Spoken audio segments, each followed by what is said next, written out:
मैं चित्रा त्रिपाठी, अब से सिर्फ एबीपी न्यूज पर। एबीपी न्यूज आपको रखे आगे। नमस्कार, मैं हूं संदीप चौधरी। आज सीधा सवाल में बात करने वाला हूं दंगों की आग की, चुनाव की, सांप्रदायिक तनाव की। और ये सब कड़ियां दरअसल जुड़ती हैं क्या? दंगे भड़क जाते हैं या दरअसल भड़काए भी जाते हैं? और यह सवाल किस लिए? देश में अगर मैं पिछले कुछ सालों के डेटा पर नजर डालूं तो एक वक्त तो ऐसा था हर दिन 2 दंगे भी होते थे। अब एक दंगा हो रहा है, पर दंगे बदस्तूर होते रहते हैं किसी न किसी हिस्से, किसी न किसी इलाके में। ताजा उदाहरण है उत्तर प्रदेश के बहराइच शहर का। और इसमें एक और संयोग है, प्रयोग है। त्योहारों के वक्त, त्योहार का मतलब क्या होता है? भाईचारा, दिलों का मिलना होना चाहिए। भक्ति में लोग डूबे होते हैं, पर भाईचारा बढ़ने के बजाय कहीं ना कहीं सांप्रदायिक तनाव, समाज में दरार और चौड़ी होती दिखती है, हिंसा फैलती है, हत्या होती है। मूर्ति विसर्जन का कार्यक्रम था बहराइच में। एक पक्ष, हिंदू पक्ष, मूर्ति विसर्जन के लिए जा रहा था, गाजा बाजा बजाया जा रहा था, डीजे बजाया जा रहा था, जश्न का माहौल था, आस्था में डूबे लोग थे। अब वो हरदी इलाके से, ये यहां पर दूसरा समुदाय बहुल इलाका है, मुसलमानों का इलाका, वहां से होकर गुजरता है और नौबत आती है गोली चलने की। गोली चलती है और राम गोपाल मिश्रा नाम का एक शख्स, 22 साल की उम्र, 6 महीने पहले शादी हुई थी, जुलूस में देवी प्रतिमा के आगे चल रहा था और गोली इसे लगती है। अब ये गोली क्यों लगी? इसमें दोनों पक्ष के जो बयान आ रहे हैं उससे क्या एक मुकम्मल तस्वीर, एक खाका भी खिंचता है। गोलीबारी में घायल हुए विनय मिश्रा ने एबीपी न्यूज को बताया कि डीजे बंद कराने की कोशिश हो रही थी, कि हम डीजे बजा रहे थे, वहां पर दूसरे समुदाय के लोगों ने कहा अरे डीजे बंद करो, ये क्या हो हल्ला मचा रखा है। अरे भाई, आस्था का सवाल है, आप मूर्ति विसर्जन के लिए जा रहे हैं, गाते नाचते जाएंगे।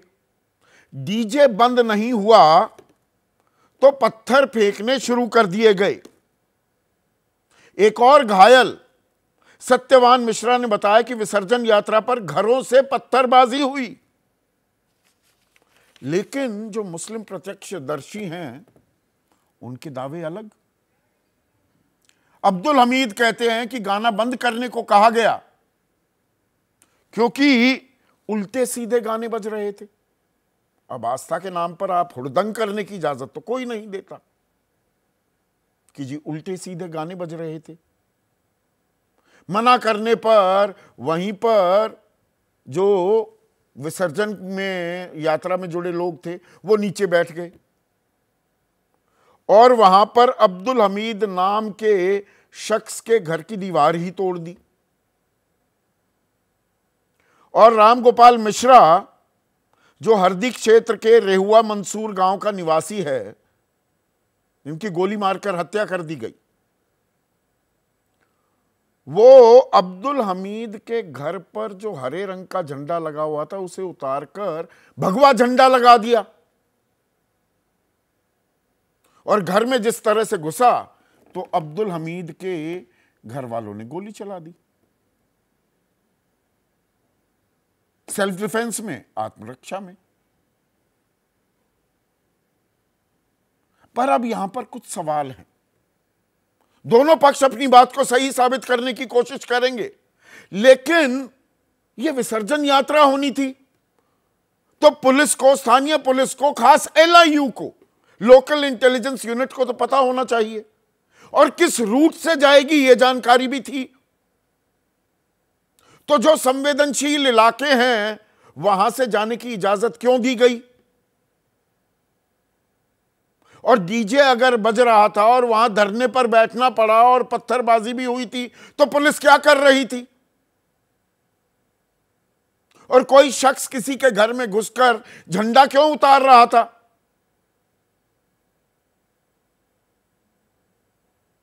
अब झंडे लगाने पे गोली चला दो, इस पे भी अपने आप में सवाल है। क्या बुरा लगेगा, क्या बुरा नहीं लगेगा गानों में, इस पर भी अलग अलग राय हो सकती है। तो यही तो काम आता है प्रशासन का। सरकार किस लिए होती है?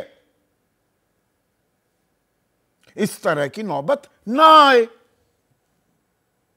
अब ADG law and order Amitabh Yash वहां पहुंच गए हैं और पिस्टल लेकर हाथ में सड़कों का मुआयना भी कर रहे हैं।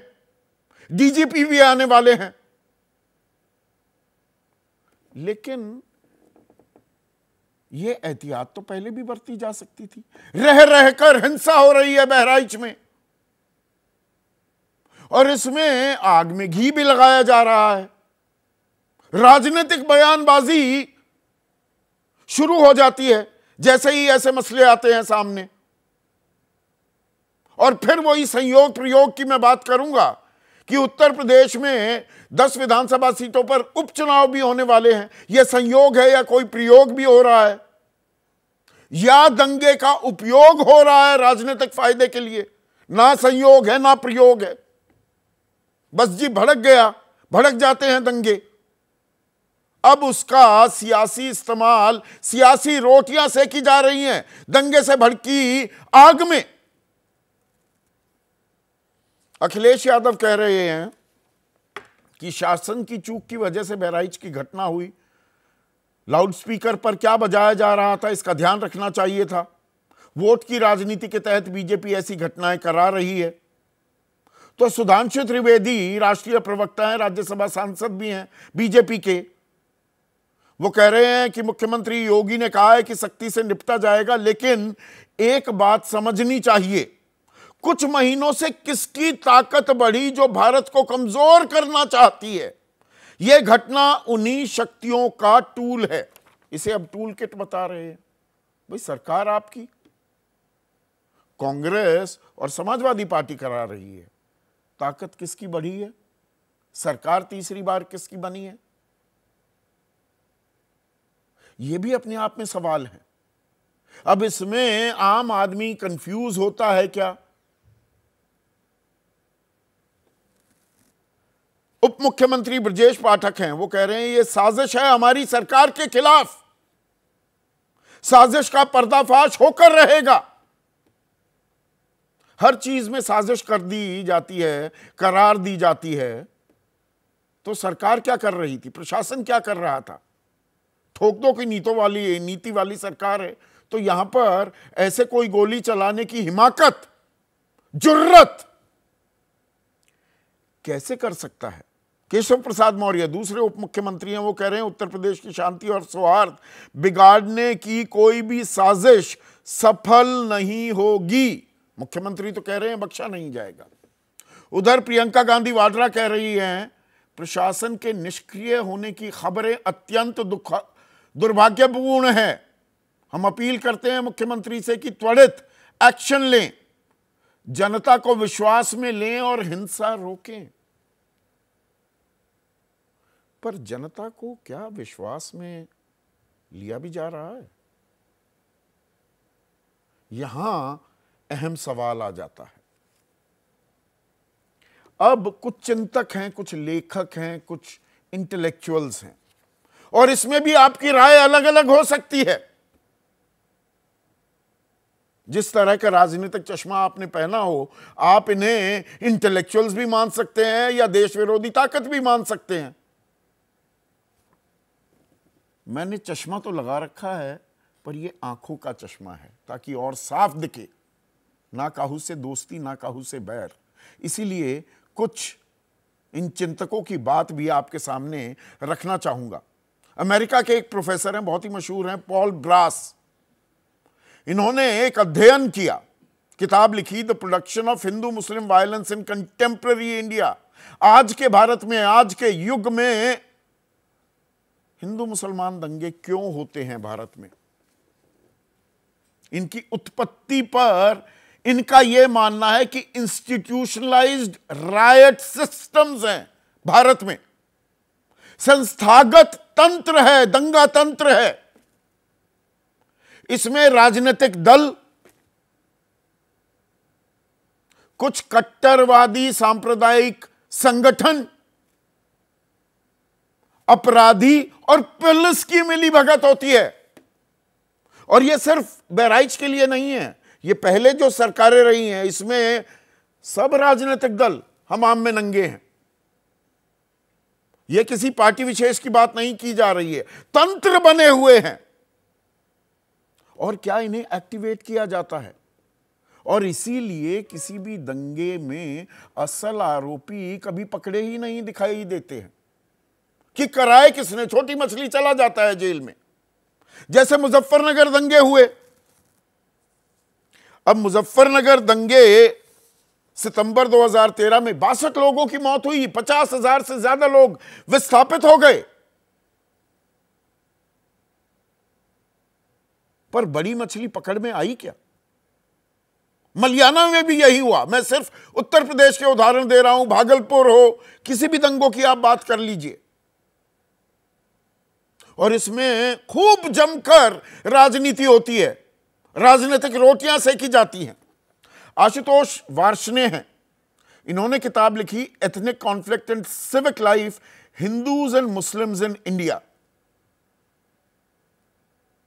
जो हिंसा होती है सार्वजनिक जिंदगी में भारत में, खास हिंदू और मुसलमानों के रिश्तों पर उनका क्या कहना है? उनका कहना है, in order to maintain peace in a particular locality in spite of communal tensions, the civic engagement in between the communities must be intercommunal and not intracommunal। मतलब तीज त्योहार आप मना रहे हैं तो हिंदू मुस्लिम साथ मनाएंगे तो कुछ नहीं होगा, हिंदू अलग मनाएंगे, मुसलमान अलग मनाएंगे, तनाव होना ही होना है, झगड़ा होना ही होना है। जैसे मुसलमान भी बहुत सारे युवा अति उत्साह में सिरफिरे हो जाते हैं, मुहर्रम में वो भी कलाबाजियां करते घूमते हैं और प्रवोक करने वाले वो नारे बुलंद करते दिखाई देते हैं। ये दोनों तरफ से तालियां बजती हैं। उसी का जिक्र आशुतोष वार्ष्णेय कर रहे हैं। फिर स्टीवन विल्किंसन है, इनकी किताब है वोट्स एंड वायलेंस, वोट और हिंसा, electoral competition and communal riots in India. चुनावी प्रतिस्पर्धा और सांप्रदायिक दंगे जो भारत में होते हैं, इनका आपस में ये कनेक्शन खोजते दिखाई दे रहे हैं। और इसमें एक खास बात इन्होंने कही, state governments protect minorities when minorities are an important part of their parties current support base. कुछ सरकारें अल्पसंख्यक तंजीमों को, समुदायों को बचाती हैं, संरक्षित करती हैं, क्योंकि वो उनके एक बड़े वोट बैंक होते हैं। अब जैसे मुजफ्फरनगर दंगों में समाजवादी पार्टी पर आरोप लगा कि मुस्लिम पक्ष पर रियायत बरती, ये दोनों तरफ, मैंने कहा ना, ताली जो बजती है, दुखद पहलू जो है। क्यों होते हैं दंगे? क्यों होने दिए जाए दंगे? क्यों किसी को रोटनी सेकने की इजाजत हम दें? क्यों एक राम गोपाल 6 महीने पहले, अब आप देखिए 6 महीने पहले शादी हुई है, बीवी विधवा हो गई, मां बाप का 22 साल का लड़का चला गया। किसने उसके मन में यह बात भरी, भाई किसी का घर है, उसने कोई झंडा लगा रखा है, कोई राष्ट्र विरोधी झंडा नहीं है, हरा हमारे तिरंगे का हिस्सा है, आपको भगवा पसंद है, आप अपने घर पर लगाइए, दूसरे के घर पर क्या करने गए? और सवाल इसी कड़ी में यह भी जुड़ जाता है कि अब्दुल हमीद को इतना परेशान होने की जरूरत क्या थी कि गोली चलाने की नौबत आ गई? पर इसमें फिर अभी आजकल जो उदाहरण दिए जा रहे हैं बांग्लादेश के, कि बटोगे तो कटोगे, एकजुट रहोगे तो साथ रहोगे, और बचाव तभी कर पाओगे जब एकजुट हो जाओगे, पुलिस के आने का इंतजार ना करिए। अब ये किस तरह की नसीहत दी जा रही है दोनों ही तरफ। असदुद्दीन ओवैसी भी यही बात कह रहे हैं, बीजेपी कह रही है कि असदुद्दीन ओवैसी भड़का रहे हैं, ओवैसी उनके समर्थक इस पक्ष वाले कह रहे हैं कि नहीं, मोहन भागवत लोगों को भड़का रहे हैं। अरे हम भड़क क्यों रहे हैं? हम तो भारतीय हैं। अपने त्योहार अच्छे तरीके से खुशियों में मनाएं, एक दूसरे के गले लगें, भजन गाएं, मूर्ति विसर्जन करें, जो करना है करें और अपने घर जाएं। पर ये सिर्फ एक मृग तृष्णा, एक मिराज साबित हो रहा है क्या? इसी पर आज मैं चर्चा करने वाला हूं। ऐसे में आज का सीधा सवाल, दंगे से भड़की आग, किसके दामन पर दाग? और ये मैं 47 से अब तक की सब परतें यहां पर खोलना चाहूंगा। और यूपी में उपचुनाव, बहराइच में इसीलिए है तनाव।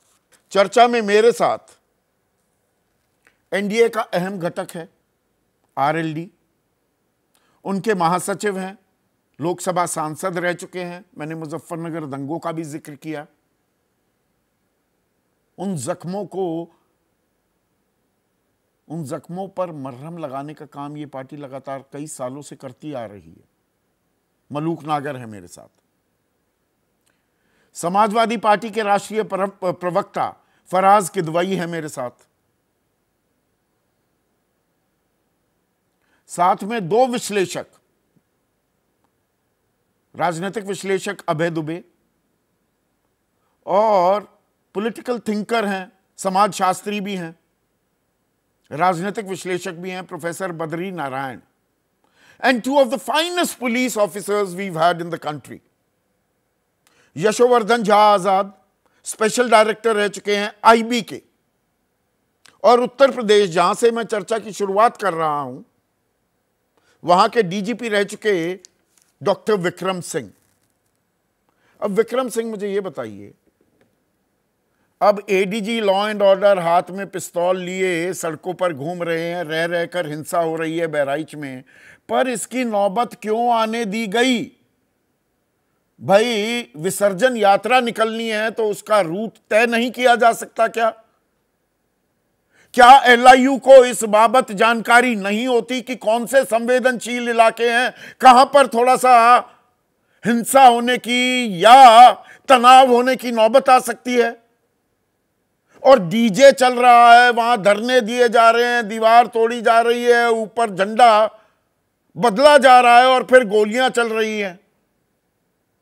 ये इतनी लंबी सीक्वेंस, ये कड़ी क्या तोड़ी नहीं जा सकती थी या एंटिसिपेट नहीं किया जा सकता था?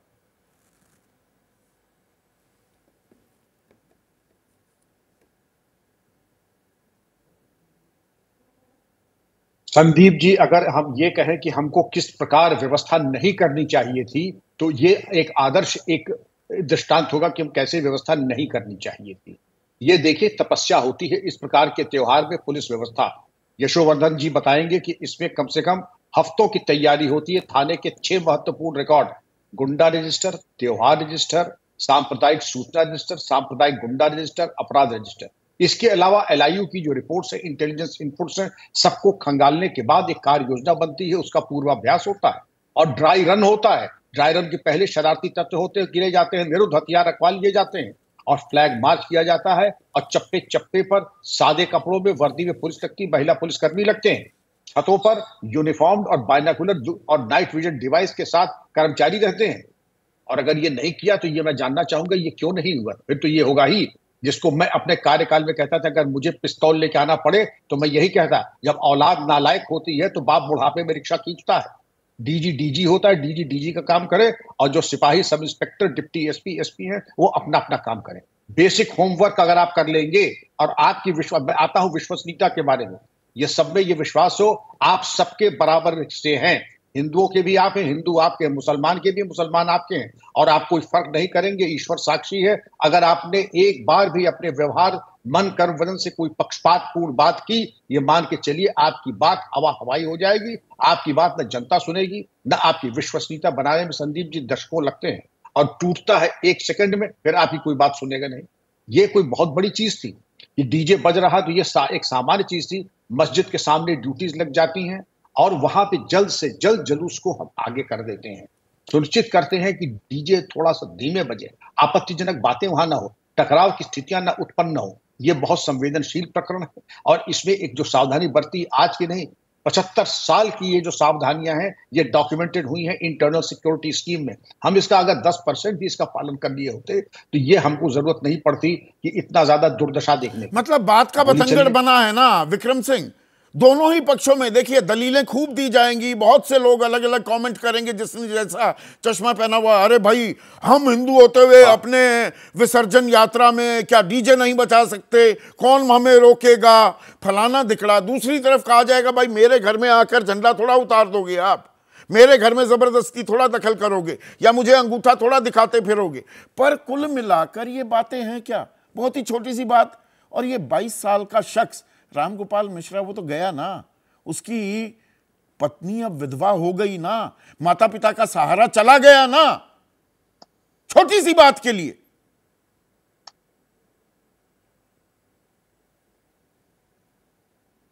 आप ठीक कह रहे हैं संदीप जी, आप बिल्कुल सही कह रहे हैं। तो पुलिस किस दिन काम आएगी? पुलिस का काम क्या है? हस्तक्षेप करना और बीच पे चट्टान की तरह खड़े हो जाना। आप डीजे जरूर बजाएं, और उतना बजाएं जितने कि आपके अरमान पूरे ना हो जाए, लेकिन वहां बजाएं जिसे जहां किसी को आपत्ति ना हो। अगर वहां पर पूजा स्थल है, मस्जिद है, मैं कह रहा हूं, और वहां पर नमाज का वक्त है, वो समय थोड़ा परहेज का है। और किसी के घर में घुस के झंडा उतारने का अधिकार किसको दे दिया है, ये संदीप जी मैं जानना चाहूंगा, किसको अधिकार है? किसको अधिकार है किसी दूसरे घर में जाकर के? आपको आपत्ति, आप पुलिस से कहिए। और इसमें भी मैं तो और आगे बढ़ाऊंगा, किसी को अधिकार नहीं ऐसे घर में घुसे या झंडा ऐसे उतार दे, पर अधिकार यह भी नहीं है कि झंडा उतारने पर गोली चलाने की नौबत आए, आप किसी की जान ले लें।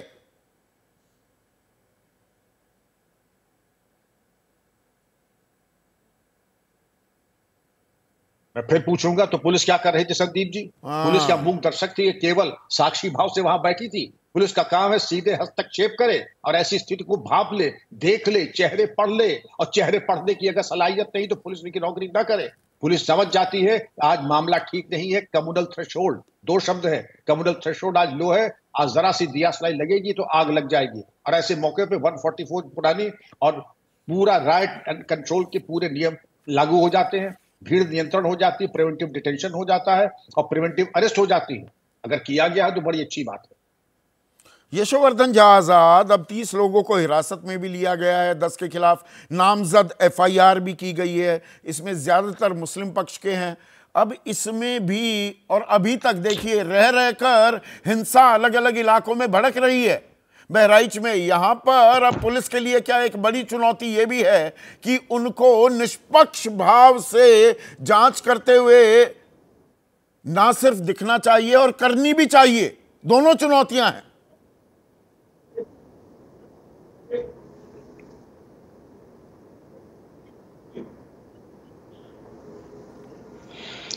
जी हाँ, बिल्कुल सही बात आपने कही। देखिए ये जो घटना हुई इसके 2 पहलू हैं। पहला तो ये है कि ये घटनाएं होती क्यों हैं, और आज से नहीं 150 साल से ये घटनाएं होती रही हैं, और हम इन घटनाओं पर काबू नहीं पा सक रहे हैं क्योंकि जो मूल विषय है उसके बारे में न राजनीतिक पार्टी बात करना चाहती हैं और नौकरशाही और पुलिस वाले भी चाहते हैं कि हमारे समय में किसी तरह व्यवस्था अच्छी रहे और ये बात टल जाए। और दूसरी बात है कि इस घटना में व्यवस्था किस तरह की गई, जैसा कि आदरणीय विक्रम सिंह जी ने कहा, पहले क्या करना चाहिए था, घटना के दौरान क्या करना चाहिए था, और घटना के बाद की जो ये होनी चाहिए कार्रवाई, जिसके बारे में आपने हमसे पूछा है। अब सवाल यह है कि इसमें तो एक जुडिशियल कमीशन बैठेगा, उसमें 7000 पेज की रिपोर्ट भी आएगी और सारी चीज़ें होंगी, और ये केसेस जो हैं चलते रहेंगे 10 साल तक। घटना का कोई निदान नहीं आएगा, इसके बारे में कोई सीख नहीं ली जाएगी। Number one. नहीं, यहाँ पर एक सेकंड आपके लिए आपको रोकना चाहूंगा यशोवर्धन जी, एक सेकंड, क्योंकि दर्शकों को यहाँ पर यह बताने की जरूरत है, ये पुराने तजुर्बे के आधार पर ऐसे ही धूप में बाल सफेद नहीं किए हैं यशोवर्धन झा आजाद ने अपने।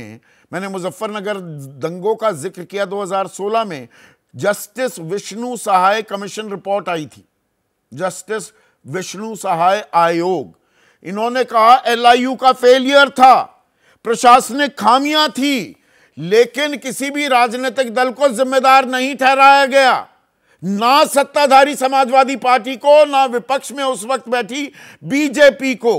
थोड़े नेताओं के बारे में टिप्पणियां की गई, संगीत सोम वगैरह के बारे में, पर कोई कार्रवाई रेकमेंड नहीं की गई कि नहीं वो तो पुलिस अपने आप कर रही है। जबरदस्त क्रिटिसिज्म हुई थी इस आयोग की। यह हमारा तरीका है, दंगों को लेकर बाद में जो कमीशन बैठते हैं, दंगों की असलियत कभी उजागर नहीं होने दी जाती। गलत तो नहीं मैं कह रहा हूं यशोवर्धन झा आजाद?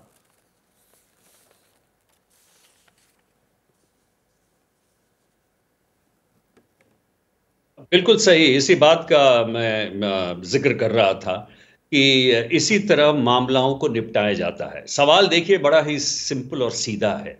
जब भी ऐसे प्रोसेशन होली, दिवाली, दशहरा के मस्जिद के सामने जाते हैं, म्यूजिक चलता है, मंदिर से पथराव होता है और रिटेलिएटरी एक्शन में उसके बाद फिर उपद्रव होता है, दंगा दोनों तरफ से होता है। इसके बारे में क्या किया जाए? हम अभी ये करते हैं कि हम मौलवी को भी बुलाते हैं, पंडितों को भी बुलाते हैं, दोनों तरफ से बोलते हैं हाँ आप भी नहीं कीजिएगा, आप भी नहीं कीजिएगा, जैसा कि विक्रम सिंह ने कहा कि जल्दी से वहां से निकाल देते हैं। ये समस्या का निदान नहीं है। सवाल ये है कि आज 21वीं सदी में अगर कोई हिंदू जुलूस जा रहा है तो मस्जिद वालों को भी समझना चाहिए कि हाँ ये 10 मिनट तक आवाज होगी, हमें इसको सहना है। दूसरी बात यह है कि हिंदुओं को भी यह समझना है कि अगर उसमें कोई भद्दी गाली है या कोई गंदा या भद्दा इस तरह का है तो तत्काल उसे रोक देना चाहिए और ऐसी कोई कार्रवाई नहीं हिंदू हो या मुस्लिम हो, एक दूसरे को चिढ़ाने की नौबत क्यों आती है? और ये देखिए सिर्फ बहराइच की बात नहीं है। 9 अक्टूबर को गोंडा में उत्तर प्रदेश में पटाखे फोड़ने पर विवाद हुआ, बिहार आरा 13 अक्टूबर को पंडाल में गोलीबारी हो गई, हावड़ा पश्चिम बंगाल 13 अक्टूबर को फोटो प्रदर्शनी को लेकर हिंसा। यह सब दुर्गा पूजा और रामनवमी के दौरान हो रहा है। झारखंड में गढ़वा को मूर्ति विसर्जन के दौरान विवाद हो गया, तेलंगाना के सिकंदराबाद में हुआ। मतलब ये एक रूटीन बन गया है। हर जगह हो रहा है। रूटीन नहीं, मैं तो आपको बता रहा हूं कि आप अगर आर्काइव्स में जाइए तो पहली घटना 1836 या 1817 में हुई थी। ये जो हिंदू मुस्लिम की जो घटनाएं हो रही हैं 150 साल से चल रही हैं और इसका हम कोई उपाय नहीं चाहते हैं। कोई राजनीतिक पार्टियां आपस में बैठ के इसको कभी ना सुलझानी चाहती हैं और ना वो मौलवी और पंडित चाहते हैं। और हर नए रिजीम के साथ ये जोश दोनों तरफ से बढ़ता जाता है और इसी तरह बढ़ता ही जाएगा। मैं आपको बिल्कुल मलूक नागर साहब, क्या दरअसल राजनीतिक रोटियां सेकने का मौका मिल जाता है। मैं संयोग प्रयोग छोड़िए, पर उपयोग होता है दंगों का। दंगा भी एक टूल किट बन गया है चुनाव जीतने का। कड़वी हकीकत यह है और सब इस्तेमाल करते हैं इसे अपने राजनीतिक फायदे के लिए।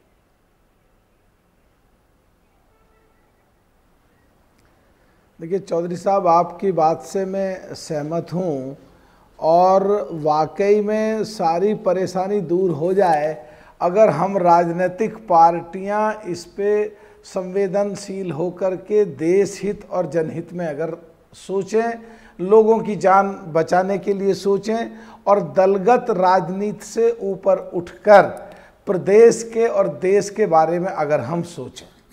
पर ऐसा होता नहीं है। दो ही तो पक्ष है, एक पक्ष जिसमें आज हम एनडीए में हम भी हैं, एक विपक्ष जिसमें सो कॉल्ड इंडिया गठबंधन के सबसे बड़ी पार्टी कांग्रेस और उसके एलाइज हैं। पक्ष कहेगा सब कुछ विपक्ष करा रहा है और विपक्ष कहेगा सब कुछ पक्ष के हाथ में है, पक्ष चाहता तो ये कर देता। और चीज़ों को दोनों तरफ से लेके खड़े हो जाते हैं। संदीप जी, आप और हम पश्चिमी उत्तर प्रदेश से आते हैं। मेरठ में कितनी बार ऐसी घटनाएं हुई हैं जहां पे हम जाकर के और मुनकाद अली साहब जाकर के, जो कितनी बार ऐसी घटनाएं हुई हैं जहां पे जाकर के हम बीच में बैठ गए हैं और दोनों पक्षों को हाथ जोड़े हैं, तो भाई मारना तो हमें मार लो, और मामला वहीं शांत हो गया। 2 साल पहले की बात संदीप जी, आपकी जानकारी में है, जब कांवड़ चल रही थी तो मुस्लिम लोगों, लड़कों ने, कुछ ने नाम बदल कर वो कब्र खोद दी थी कि हिंदू कब्र खोद करके गए ताकि झगड़ा हो, और बहुत बवाल मचा। दोनों तरफ से जब बात आगे बढ़ी तो हम लोग सामने आए। मैंने कहा मैं हिंदू हूँ और मैं मुसलमानों की वोट से जीत करके आया हूं, और मैं जाकर के बीच में बैठ रहा हूं, और मैं बैठा, और भाई मारना है तो हमें मार लो। वो मामला वहीं पे ही शांत हो गया। तो असली बात है, जब चुनाव नजदीक आते हैं ये चीजें जबरदस्त उठ करके सामने आती हैं। मुजफ्फरनगर दंगों का मैंने इसलिए, नागर साहब, मैंने जिक्र किया, आपने तो देखे हैं, आप गए उन इलाकों में, मर्रम लगाने में, वो जख्म भरने में कितने साल लग गए, और इन्हें फिर से कुरेदा जाता रहता है क्या? संदीप जी, वो मेरी लोकसभा में मीरापुर गांव के कमाल गांव में था। हमने 5 साल वहां लगातार इस तरह संभाल के रखा, बिल्कुल कहीं जरा सी भी कोई बात नहीं बढ़ी आगे के।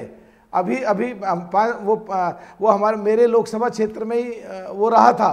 अब जो आज की और कल की जो ये घटना है, इसमें सोचा जाना चाहिए था, जब परमिशन मिल रही थी तो रूट कौन सा बनाया जाए। बीजेपी की तरफ से तो बयान सीधे आ रहे हैं, कुछ ताकतें देश को कमजोर करना चाहती हैं, साजिश है, जैसे विपक्ष साजिश कर रहा है।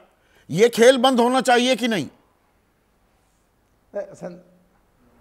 संदीप जी, किसकी तरफ से क्या आ रहा है, आज ये विषय नहीं है पार्टी का, आज तो देश का विषय है, जान का विषय है, जिसका नहीं, आपने बिना लार लपेट जो बात कही, हमें राजनीति से ऊपर भी उठना होगा क्या? एक सेकंड, फराज किदवई, अहम बात कही है मलूक नागर ने कि सत्ता पक्ष आप पर आरोप लगाएगा, आप उन पर लगाओगे। अरे दलगत राजनीति से ऊपर उठिए और ये हिंसा ना भड़कने दीजिए।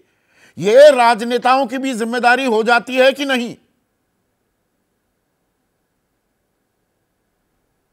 संदीप जी बिल्कुल सही कह रहे हैं आप, 100% राजनेताओं की भी जिम्मेदारी है इसमें। लेकिन अभी संदीप जी, जो आपने अपने इनिशियल 10 मिनट में या 7-8 मिनट में जो भी एनालिसिस की, अगर उस एनालिसिस को ही देश की जनता अगर ठीक से समझ ले तो मैं गारंटी के साथ कह सकता हूं कि इस देश में दंगे नहीं होंगे। संदीप जी, आपने बिल्कुल 2 बड़े इंपॉर्टेंट पॉइंट कहे जो मैंने लिख लिए कि दंगे क्यों होते हैं और इसका माहौल कौन बनाता है। अब संदीप जी, मैं ये बोल रहा हूं कि ये दंगे होते हैं या करवाए जाते हैं। इन दंगों में से जो भी, जिसकी भी जान जाती है या जिसकी भी दुकान जलाई जाती है, वो एक मजलूम होता है, वो ना हिंदू होता है और ना आप अहम बात कह रहे हैं, सवाल जो उठा रहे हैं, दंगे होते हैं या कराए जाते हैं। फराज, आप कह रहे हैं कि ये दंगे कराए जाते हैं, तो कराता कौन है? सत्ता पक्ष जो भी होता है। आप पर भी आरोप लगते थे मुजफ्फरनगर दंगों में कि जी आपने एक समुदाय विशेष यानी कि मुसलमानों की तरफ ज्यादा हल्का हाथ रखा। संदीप जी, 2 चीजें हैं। जब महात्मा गांधी जी की हत्या हुई थी तो सरदार पटेल ने चिट्ठी लिख करके गोलवलकर साहब से क्या कहा था कि आपने जो माहौल बनाया, उस माहौल की वजह से गांधी जी की हत्या हुई। ये मैं तो नहीं बोल रहा हूं, ये तो हिस्टोरिकल इवेंट है और सब जगह मेंशन्ड है, आर्काइव में है। संदीप जी, आज एक बड़ी इंपॉर्टेंट चीज है, इनके एक विधायक है शलभमणि त्रिपाठी जी, उन्होंने एक ट्वीट किया है और उस ट्वीट में ये लिखा है, एक बेसिकली रीट्वीट किया है, तो जिम्मेदारी उन्हीं की है, और उसमें तमाम चैनल्स के रिपोर्टर्स के नाम लिखे हैं और उन्होंने एक रिपोर्टिंग जिहाद का एक शब्द इन्होंने यूज किया है। अब सत्ता पक्ष के विधायक जब न्यूज चैनल के रिपोर्टर्स को रिपोर्टिंग जिहाद बोलेंगे तो देश में माहौल किस तरह का बनेगा। एक सागर खयामी साहब का एक बड़ा अच्छा शेर है संदीप जी, जो आपने अभी शुरुआत में व्याख्या की थी, वो व्याख्या उस पूरे शेर में आ जाती है कि ऐसी कोई मिसाल जमाने में पाई हो, हिंदू के घर में आग खुदा ने लगाई हो, बस्ती किसी की राम ने यारो जलाई हो, और नानक ने राह सिर्फ सिखों को दिखाई हो। रामो रहीमो नानको ईसा तो सब नर्म है, चमचों को तो देखिए अग्नि से ज्यादा गर्म है। संदीप जी, इनका जो ट्वीट है, और आप इस शेर को अगर आप खुद पत्रकार रहे हैं, शलभमणि त्रिपाठी ने बिल्कुल इन्हीं के ऊपर कहा है। शलभमणि त्रिपाठी खुद पत्रकार रहे हैं, अब रिपोर्टिंग जिहाद की भी बात हो रही है। लेकिन प्रोफेसर बद्री नारायण, जो पॉल ब्रास अपनी किताब में कहते हैं, कोई इंस्टीट्यूशनलाइज्ड राइट सिस्टम भी देश में काम कर रहा है क्या? संस्थागत दंगा तंत्र है, इसमें सब शामिल हैं और अपनी सुविधा के अनुसार इन चीजों का इस्तेमाल किया जाता है अलग अलग समय पर। देखिए संदीप जी, ये जो पॉल ब्रास की जो थियरी थी ये पिछले 10-15 सालों में इरेलेवेंट हो गई थी। आपने देखा होगा पिछले 10-15 सालों में दंगे बड़े नहीं होते थे, एक दो दंगों को छोड़ के छोटे छोटे कॉम्युनल टेंशन्स होते थे, और वो ये लगता था कि अब ये पूरा कॉम्युनल राइट का नोशन बदल गया है, क्योंकि अब कॉम्युनल राइट की ज़रूरत नहीं है, आप छोटे छोटे टेंशन पैदा करिए और वो टेलीविज़न पर आए और उससे जो आपका पॉलिटिकल मोबिलाइजेशन हो जाए उससे आपका काम हो जाए। यानी इतने की ही ज़रूरत थी ना कि भाई आप थोड़ा मोबिलाइजेशन कर लें, थोड़ा एक कोई बड़ा इससे जो लक्ष्य साधने की कोशिश नहीं थी, क्योंकि दोनों तरफ के लोग मरते हैं, कोई भी दंगा कराना नहीं चाहेगा। यानी दंगा कराने में बहुत बड़ा इन्वेस्टमेंट होता है, बहुत बड़ी शक्ति लगती है। तो अब ये हुआ कि छोटे छोटे दंगे कराए जाएंगे, तो दंगे आपने देखा होगा कि समाजवादी पार्टी की सरकार में बहुत सारे छोटे छोटे टेंशन्स हुए थे, बट दंगे में नहीं बदले कोई। अभी भी पिछले 10 सालों से आप देख रहे होंगे कोई दंगा नहीं हुआ उस तरह से बड़ा। एक जो मुजफ्फरनगर मुजफ्फरनगर का दंगा को छोड़ दे तो मेरा कहना है कि अब फिर से लग रहा है कि एक जो माहौल बन रहा है, इस माहौल में क्या ये इस तरह से इसका रिटर्न ऑफ कॉम्युनल राइट्स होने जा रहा है क्या? कॉम्युनल राइट्स है क्या? थोड़ा सा वक्त आज कम रह गया था, बड़ी अहम बात कह रहे हैं, ये आशंका, ये क्लियर एंड प्रेजेंट डेंजर है क्या अवैध दुबे? देखिए, जो बद्री भाई ने मेरे मुंह की बात छीन ली है, मैं तो कहने ही ये यहाँ पे आया था कि पिछले 10 साल जो हैं वो सांप्रदायिकता के लिहाज से लो इंटेंसिटी कॉन्फ्लिक्ट के 10 साल हैं। ये बाकायदा एक थीसिस है जिसको बड़े नियोजित तरीके से चलाया जाता है। इस तरह की बात कही जाती है जिससे लगातार सांप्रदायिकता का कड़ाव उफने नहीं बल्कि बुदबुदाता रहे। अब 4 जून के बाद में ये लो इंटेंसिटी कॉन्फ्लिक्ट शिफ्ट होकर हाई इंटेंसिटी कॉन्फ्लिक्ट की तरफ जा रहा है। हर जगह यही कहा जा रहा है कि भाई हिंदू बनाम मुसलमान किया जा रहा है। मुख्यमंत्री का बयान देख लीजिए, आप प्रधानमंत्री का बयान देख लीजिए, राष्ट्रीय स्वयंसेवक संघ के सरसंघचालक का बयान देख लीजिए, जैसे शलभमणि त्रिपाठी का भी ट्वीट दिखाया है, ये चीजें देख लीजिए। सारी चीजें अभी थोड़ी देर पहले टीवी के ऊपर एक राष्ट्रीय स्वयंसेवक संघ के विचारक होने का दावा करने वाले स्पष्ट रूप से मुसलमानों के ऊपर आरोप लगा रहे थे। अभी 1 घंटे पहले की बात है। इस पर दंगों में ताली एक हाथ से नहीं बजती ताली एक हाथ से, दोनों तरफ से किया लेकिन जाता है। जो लोग सत्ता में हैं उनकी जिम्मेदारी ज्यादा है। उनकी जिम्मेदारी रोकने की भी होती है, और अगर नहीं रुक रहा है तो ये देखना पड़ेगा कि कहीं उनकी तरफ से कोई पहलकदमी तो नहीं हो रही है। और यहां पे साफ तौर पे दिखाई पड़ रहा है, क्योंकि 4 जून से पहले ये बातें कहीं नहीं जाती थी। भाई 4 जून से पहले तो सत्तारूढ़ दल का जो मुखिया है, प्रधानमंत्री, वो कह रहा था कि पसमानदा मुसलमानों की बस्ती में तो भारतीय जनता पार्टी को स्नेह यात्राएं निकालनी चाहिए लोकसभा चुनाव की मुहिम से पहले। अब क्या स्थिति हो रही है? माहौल बदल रहा है। और फिर से जो बात यहां पर बद्री नारायण ने कही, और बद्री भाई मैं माफी चाहूंगा, आज बहुत ही कम वक्त रह गया था आपके लिए, लेकिन आपने सबसे मार्के की बात कही है, रिटर्न ऑफ कम्युनल राइट। सांप्रदायिक हिंसा वापसी तो नहीं कर रहा है, और सभ्य समाज होने के नाते आपकी, मेरी, हम सब की जिम्मेदारी है कि हम इस पर रोक लगाएं, बहकावे में ना आए। बरगला रहा है अगर हमें कोई, उनके झांसे में ना आए। हजारों की तादाद में राय आ रही है, कुछ साझा की। एक राय बाकायदा मैं पढ़कर भी आपको सुनाना चाहूंगा। अश्विन हैं, जमशेदपुर वासी हैं, इनका कहना है कि चुनाव सामने हो और दंगे ना हो, वर्षों से यही होता रहा है और इसमें राजनीतिक स्वार्थ है। तो ये राजनीतिक स्वार्थ हमें दूर करना होगा और राजनेताओं को भी अपनी जिम्मेदारी निभानी होगी।